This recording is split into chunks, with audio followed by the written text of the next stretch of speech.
Lesson 3.3, rational functions in the form f of x equals ax plus b over cx plus d. Now we have a polynomial expression involving a variable in the numerator and the denominator. We are just going to jump right into an example, and then we'll start to analyze some key characteristics of these functions, and we'll create ourselves a little cheat sheet at the end. Don't let us leave without creating a cheat sheet. So here we go. We've got example 1. Determine the key features of the following rational function with x in the numerator and the binomial x minus 2 in the denominator. We're going to use the key features in order to sketch a graph of this thing. So we start off with the things that we know. What are the key features that we're going to be looking for? Y-intercept, okay? All sorts of things. So we start in the same order as usual, as indicated in your notes. We're going to talk about a vertical asymptote. And what do we know about it? How do we find the vertical asymptote?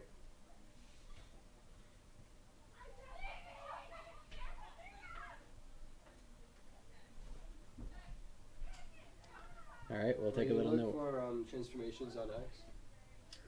Not transformations, but look for restrictions. Oh, yeah. Look for restrictions on x. I was going to say, like when x is in brackets and it's plus or subtract. Yep, so our vertical asymptote then is, since for the curve x can't be 2, then that is the equation of our asymptote, x equals 2. Now, so far our horizontal asymptote has just been y equals 0. But we're going to need to learn how to find the horizontal asymptote, because now it's going to move around a bit more, okay? So for the, let's just go horizontal asymptote. Horizontal asymptote. For the horizontal asymptote, basically the horizontal asymptote is found as x goes toward infinity. So if you find out what x is doing as x goes toward infinity, what the value of the function is doing, then you really find your asymptote. So as x goes to infinity, it might be going there, or it might be going there, or it might be going there. Does that make sense? So as x moves toward infinity, wherever the value of the function is getting closer to, that's going to be your asymptote. Okay, so I just sketched a bunch of random examples, but okay, well, what does numerator and denominator both mean? And what's the blank after that? yeah, I'll write it down. So at x approaches infinity, the numerator and denominator of our function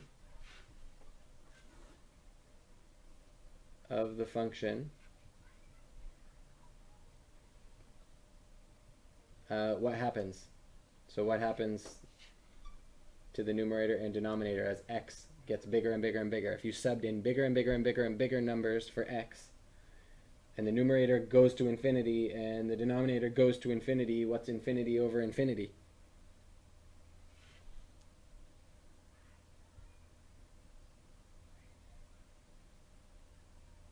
Not sure? What's any value over itself?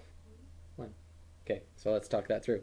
So here we've got, they both approach, numerator and denominator, both approach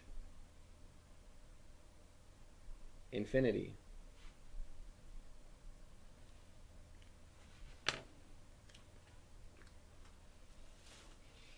So, how do we figure this out? We are going to divide each term by x. Why are we going to do that? So that we only have a variable in one place. what does that mean? Numerator or denominator, not both. Okay, so if we divide top and bottom by x, so what we're going to look at then, after step 1 here, we're going to have f of x equals, in the numerator we had x, so now we're going to have x over x, and in the denominator we have x over x minus 2 over x. Okay, this is the trick for finding out where the horizontal asymptote is, because we're going to see what happens as x goes to infinity. The first step is divide every term by x. Okay, we can reduce this. I'm going to work across. Typically we'd work down, but x over x in the numerator is 1. X over x in the denominator is 1. And this is 2 over x. Okay, so now we only have 1x in this whole rational expression. And now we're going to look at what actually happens as, so now look or consider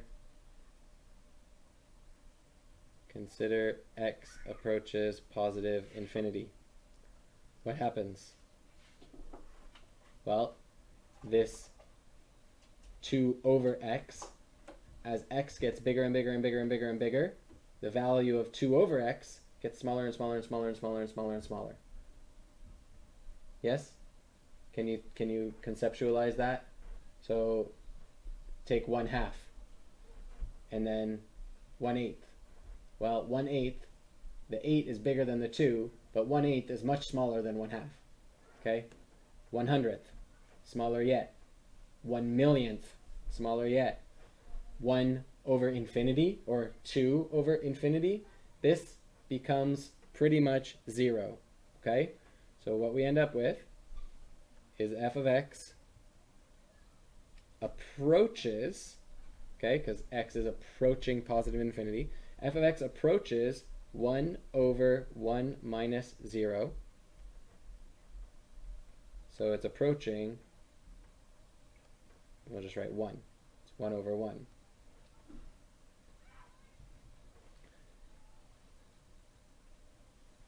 Okay? Okay, what happens as... Wait, why do we sub in 0 for x though? I didn't.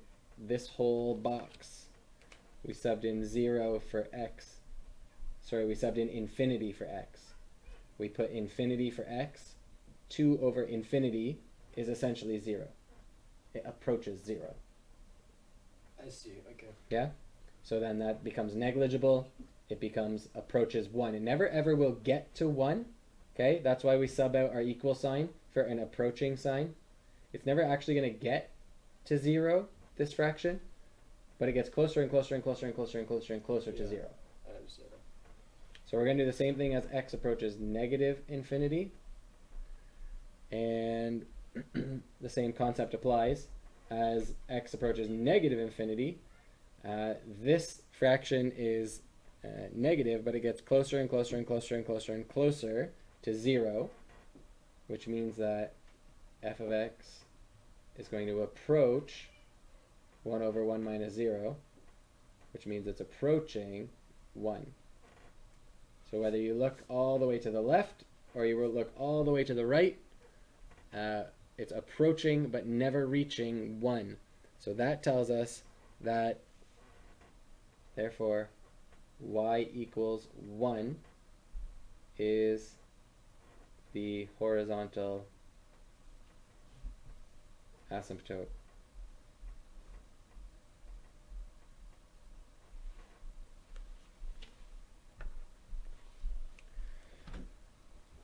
Alright, let's do one more thing before adding to our sketch. I guess 2 more things. We'll do the y-intercept and the x-intercept. First, the x-intercept. What do you have to do?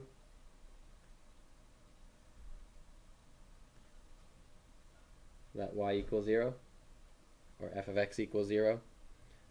So you end up with x over x minus 2 equals 0. Okay?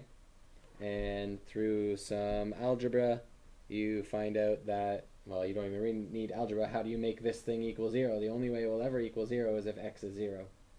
Okay? You could multiply both sides by x minus 2, 0, in which case you'd get x equals 0. So there's your x-intercept. For your y-intercept, what do you need to do? You're going to let x equal 0. Plug that in. F of 0 is 0 over 0 minus 2. Well, that's just 0. So your y-int is also 0. And I'm going to slide a little ways over here and start to sketch my graph. So once you have a graph, and you have some information, I'm going to add our asymptotes. Vertical asymptote was x equals 2.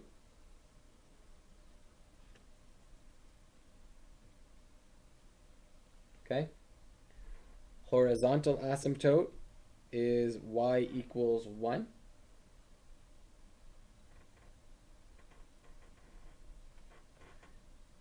We know our x and y intercept are 0, so that tells us it goes through 0, 0.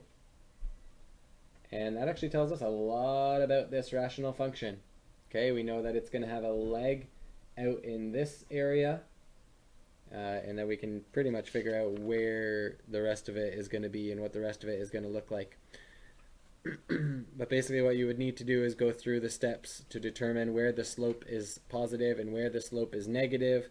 Find out if the slope is increasing or decreasing. You can do that in a variety of ways, how we have done it before. But for the sake of this example, because we've done that before, I'm just going to draw this thing. So as long as there's no other term besides ax in the numerator, the asymptote's always, the x-intercept's always going to be 0. Yeah, if it's just x in the numerator, yeah, the x-intercept, you're talking about vertical, horizontal asymptote. Where's x-intercept? X-intercept, you just set y equals 0, so yes, if there's just an x in the numerator, it will be 0 unless it can't be 0, unless there's a restriction that it can't be 0 in the denominator. Yeah. Okay, so there we have a sketch of our graph. We're going to label it. This is f of x equals x over x minus 2. And lovely job. Okay, key characteristics. Find the vertical asymptote by finding the restrictions on the domain. Find the horizontal asymptote by your new trick. Divide each term by x, and then consider what happens as x approaches infinity. Okay, 2 steps. Divide each term by x. What happens as x approaches infinity? X and y intercepts are same as always, and then you have enough information to do a decent graphing job. Okay, example 2. We can take a look at these graphs on Desmos and then compare the graphs. We're going to discuss domain, range, vertical asymptote, horizontal asymptote, slope, x-intercept, y-intercept. Boom. Okay, let's take a look at these rational functions via Desmos. We've got x minus 1. And for the sake of graphing that accurately, we're going to group it in the numerator, and the denominator reads 2x plus 5, 2x plus 5. All right, let's talk about this one. Can we visualize an asymptote here, a vertical asymptote? Yeah, probably like negative 2.5 looks like. Negative, yeah, 2.5. And horizontal asymptote at around 0.5. Copy another set here, call it x minus 10. All right, what changed? Not the asymptotes. Just made them more extreme. What do we call that? Yeah, I kind of made them either more gradual or steeper, more extreme. Great use of math language. What is different between each of them? Well, they all follow the same asymptotes. They just more biased to the Are these, what are these points called? Oh, they have different intercepts. Different y-intercepts. Let's look at this y-intercept. This y-intercept is negative 0.2, so 1/5. Can you see that anywhere here? 1/5? Yeah. It looks like So b over d. Well, let's look at this blue line. -1. Well, that's looking like b over d. Seeing a trend here. This guy has a y-intercept at 2, -2. Well, that's looking a lot like b over d. All right, let's check out our x-intercepts here. First x-intercept is 1. How do we make that? I don't know. Let's look at our next one, see if it makes sense. X-intercept. That's 5. opposite value of d. This one's going to go through 10 then, isn't it? Yeah. Oh, that's amazing. Okay, what else can we learn? Vertical asymptote. Still here at -2.5, which is negative c, nope, negative d over c. Right? See that? -2.5 here is negative d over c. And then we have negative d over c, gives us the asymptote at -2.5 again. And same thing down here. What about horizontal asymptote? What's the horizontal asymptote if it's at 1/2? And it's the same for all of them. Well, are you dividing the bottom term? Okay. A over c, a over c, a over c, 1/2, 1/2, 1/2. Okay, that's the introduction to our cheat sheet. Let's write down what we just did. Okay, after looking at Desmos and talking about some of those cheats that we can come up with for some of our key functions on page 16 in your notebook, number 2, for f of x equals ax plus b over cx plus d.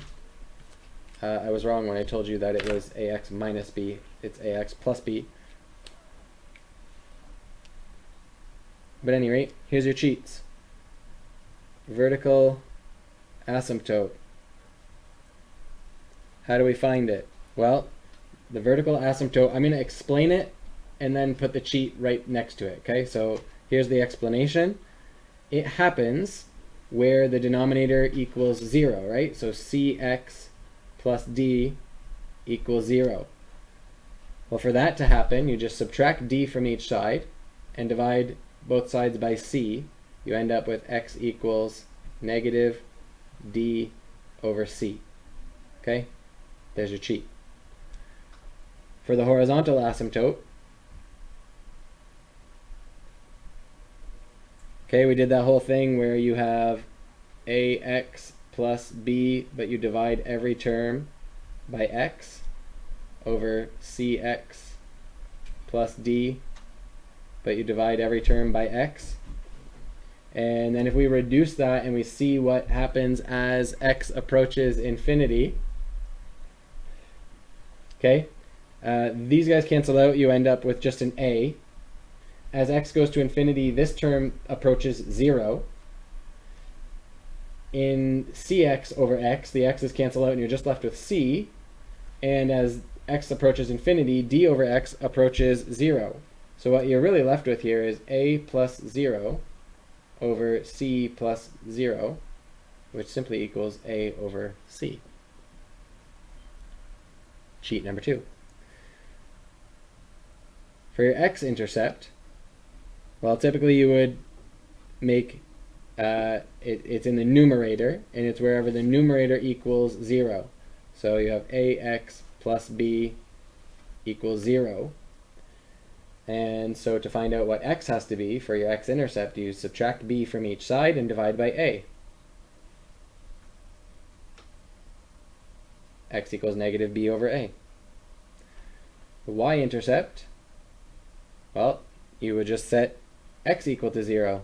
So you can take your form ax plus b Can you full screen? over cx plus d, and you put in 0 for x, which ends up giving you just b over d.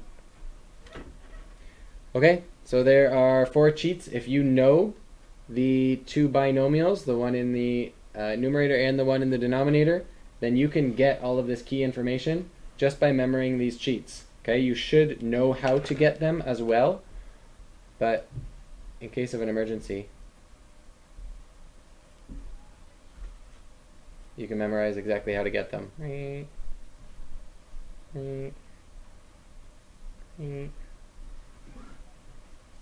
you full screen for a second?